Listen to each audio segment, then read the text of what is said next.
Stop. Do not let Tuesday's slight pullback convince you the safe haven story has run its course. It is Wednesday, February 25, 2026. Silver is holding near $88.25, and the geopolitical machinery beneath this price, the military deployments, the nuclear deadlines, the closed shipping corridors, the stagflation readings, has not been dismantled by a single profit-taking session. They want you to believe that $88 is the ceiling. They want you to believe that the war premium is already fully baked in. They are wrong, completely wrong. According to reports, silver has recovered 42% from its $63.85 crash low. Market trackers confirm the metal touched $90 just hours ago on February 24th. Ladies and gentlemen, analyst here. $88.25 is not the top. It is the staging ground for the next assault on 94. Silver is heating up, and this move could surprise the market. Let's break down what's happening right now. If you want clear and powerful silver market updates, make sure to like, subscribe, and follow Alex Carter Reports for the latest analysis. Let me anchor the full price recovery architecture before we examine the geopolitical machinery driving it, because the technical structure establishes the context within which every safe haven catalyst is either amplified or absorbed. According to market trackers, silver printed its all-time high on January 29th at $121.67. A liquidation-driven crash followed, collapsing the metal to a flash crash low of $63.85 on approximately February 2nd, a drawdown of approximately 48% from peak to trough. From $63.85, silver has recovered approximately $24.40 to reach $88.25 on February 25th, a 42% recovery off the crash low. Every dollar of that recovery has been earned against dollar index friction, treasury yield resistance, and the staged profit-taking of institutional players who accumulated at the lows.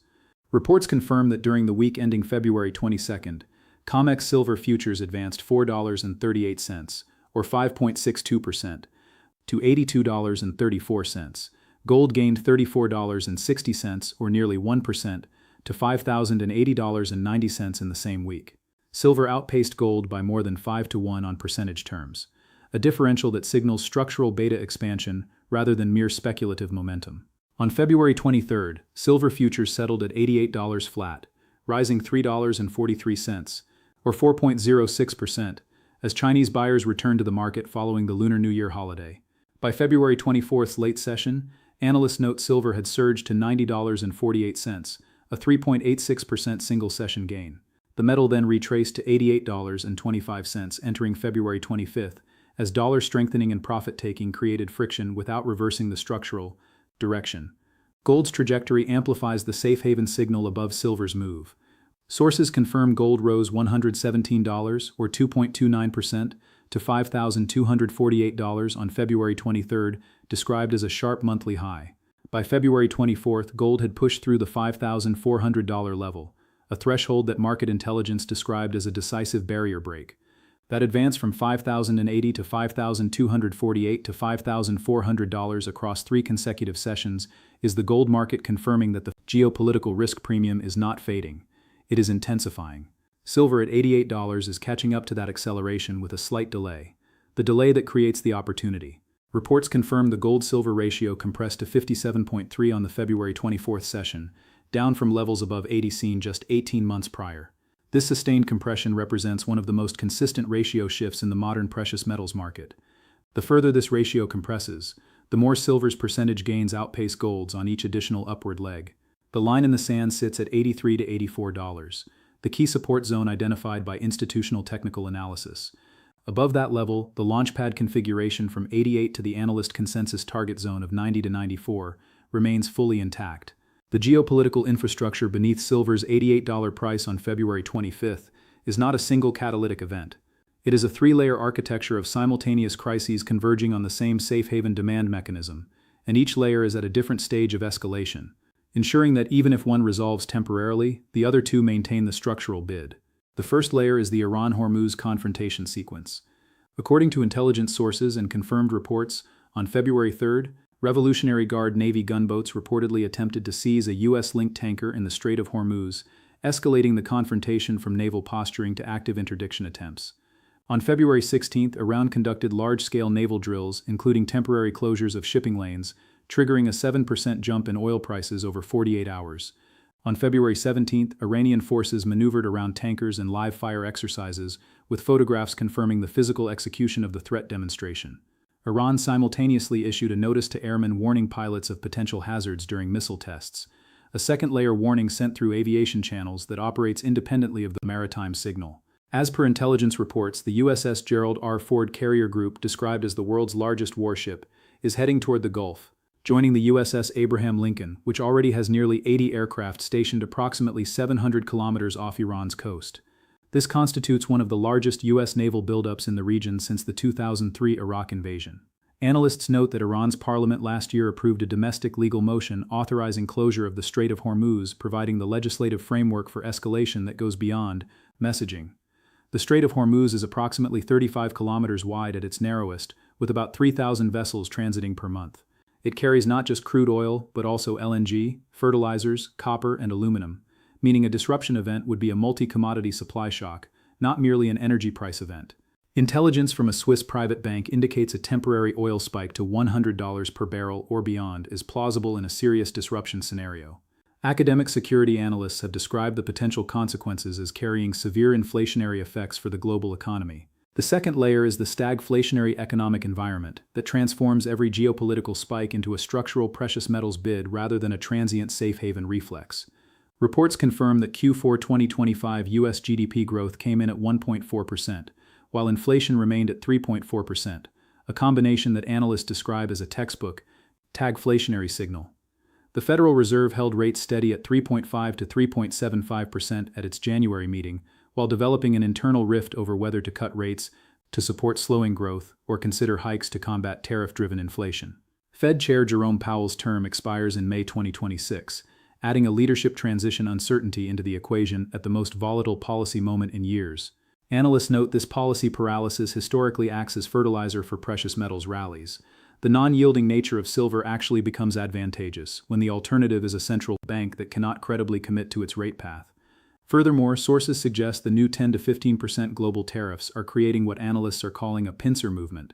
High energy costs from the Iran premium combined with higher energy costs, from the Iran premium combined with higher energy costs, from the Iran premium combined with higher energy costs, from the Iran premium combined with higher energy costs, goods costs from trade barriers, potentially reducing 2026 global oil demand growth to just 850,000 barrels per day, while simultaneously pressuring inflation upward.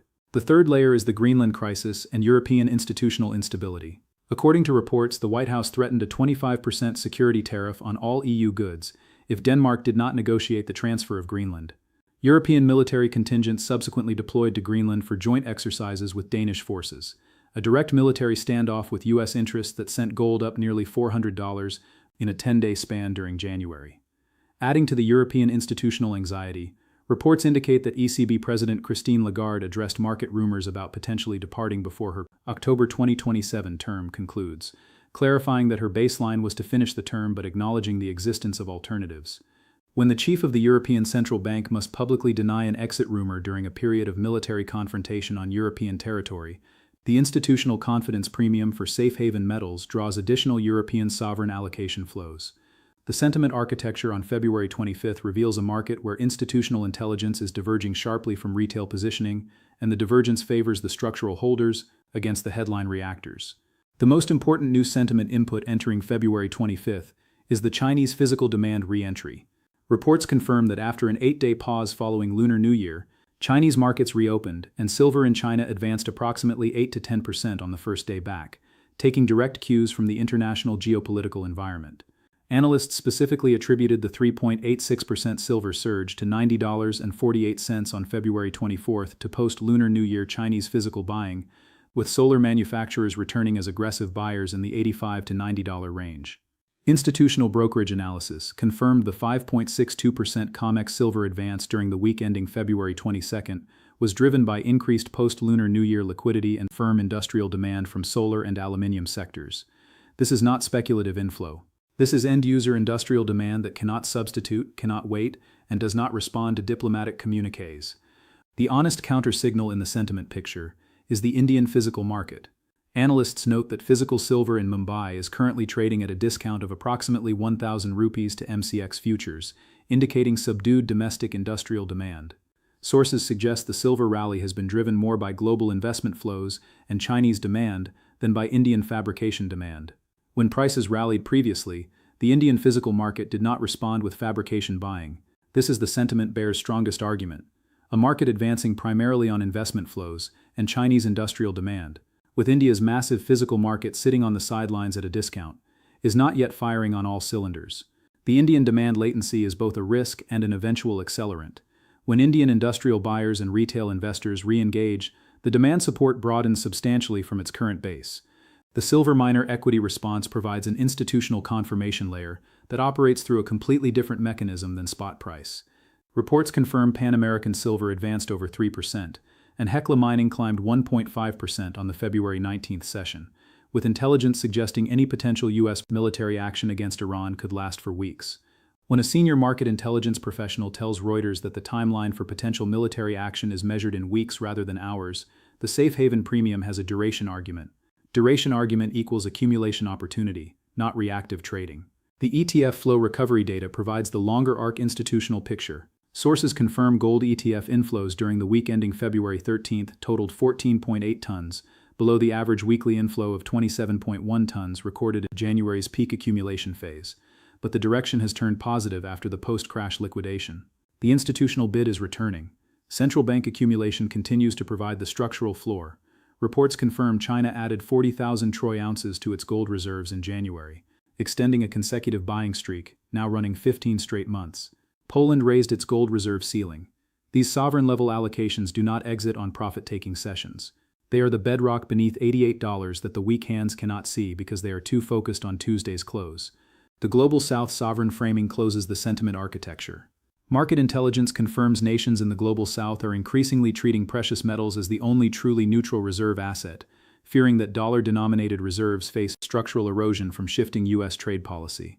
When sovereign wealth managers make reserve policy decisions based on dollar reliability concerns, the demand floor acquires an institutional permanence that retail accumulation alone cannot provide. The diamond hands at the sovereign level are the most permanent buyers in the market. Their presence beneath 88 is the wall that the bears cannot breach sustainably. The honest contrarian case on February 25th deserves full exposure, because understanding the bull's genuine vulnerabilities is the difference between positioned conviction and blind enthusiasm. State the bear case cleanly. Silver at $88.25 is pricing in an Iran confrontation that may resolve diplomatically at Thursday's Geneva talks. Analysts note that an Iran premium of $7 to $10 is currently embedded in oil prices.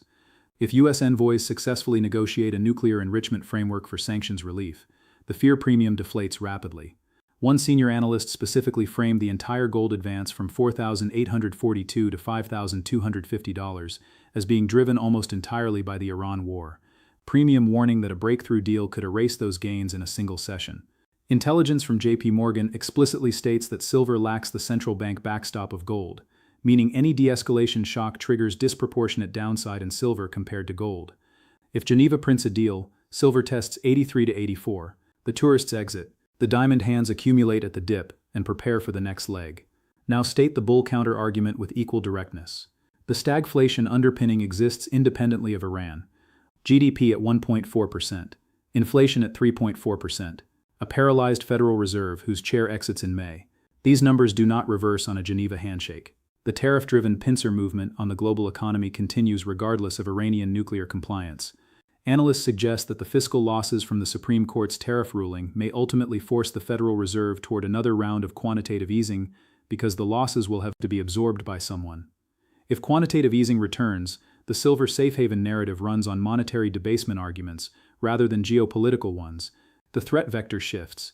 The destination, higher silver prices, remains unchanged. The institutional forecast comparison exposes the remaining runway.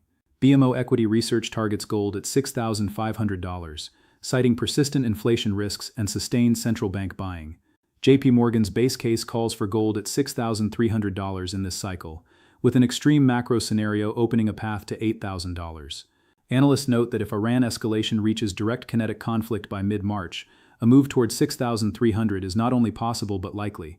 With gold currently at $5,400 and gold-silver ratio at 57.3, a JP Morgan base case gold of $6,300 implies silver above $110 at current ratio levels. Any further ratio compression, which has been the consistent trend from above 80 over the past 18 months, implies even higher silver levels. The solar demand anchor provides the quiet industrial support beneath the geopolitical narrative. Reports confirm global solar PV capacity is expected to reach 2,849 gigawatts by 2026. Production schedules at solar panel manufacturing facilities do not pause for geopolitical communiques. The silver consumption embedded in each panel does not get repriced by diplomatic breakthroughs. The industrial floor is permanent, non-negotiable, and entirely separate from the safe haven premium.